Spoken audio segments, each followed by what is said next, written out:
Good evening, students. As your second periodic exams are over, so for in final term, your full syllabus will be there. From today, we are going to start with the revision of chapter number 8, quadrilaters. Now, as our syllabus has been completed, so we will go with revision. So let us start with chapter 8, quadrilaters. Firstly, what is a quadrilateral? A four-sided closed figure. A closed figure of four-sided is known as a quadrilateral. In a quadrilateral, there are four sides, as ABCD is a quadrilateral. So its four sides are AB, BC, CD and DA. And four angles, angle A, angle B, angle C, angle D. And four vertices, that is A, B, C, D. This is a quadrilateral. Then angle sum property of a quadrilateral. In a quadrilateral, sum of all the angles is 360. That is angle A plus B plus C plus D is equal to 360. After that, types of quadrilaterals. There are 6 different types of quadrilaterals. That is, number 1 is trapezium. Trapezium is a quadrilateral in which one pair of opposite sides is parallel. Second is a rhombus. Rhombus is a that in which all sides are equal. Third is rectangle. Rectangle is a quadrilateral in which opposite sides are equal and one angle is 90 degree. Then parallelogram. Parallelogram is a quadrilateral in which opposite sides are equal and parallel. Square. Square is a quadrilateral in which all the opposite sides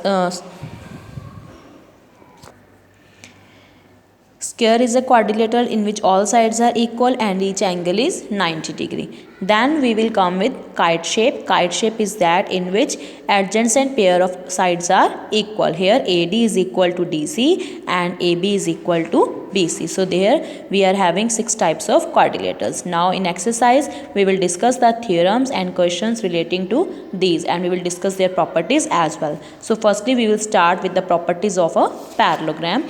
Let us discuss what is a parallelogram.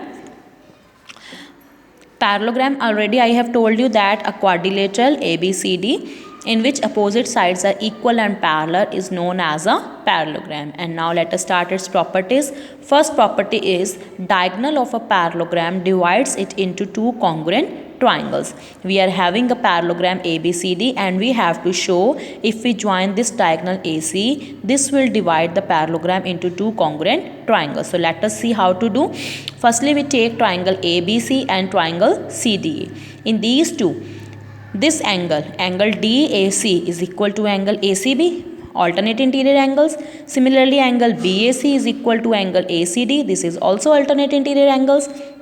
And AC is equal to AC common side. So by side angle, these two triangles are congruent. This we want to prove.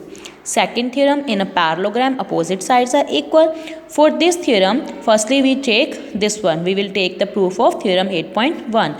Firstly we prove these two triangles are congruent. If triangles are congruent, then by CP/CT we can take AB is equal to CD and AD is equal to BC. This what we want to prove, that opposite sides are equal.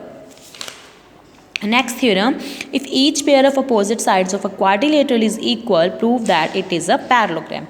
Now see here, we have given AB is equal to CD and AD is equal to BC. We take AC is equal to AC common. These two triangles are congruent. If triangles are congruent, then by CP/CT this angle is equal to this angle and this is equal to this. But these are alternate interior angles. It means lines are parallel. Okay students, so you will try these theorems and next we will discuss in next video. Thank you. Have a nice day.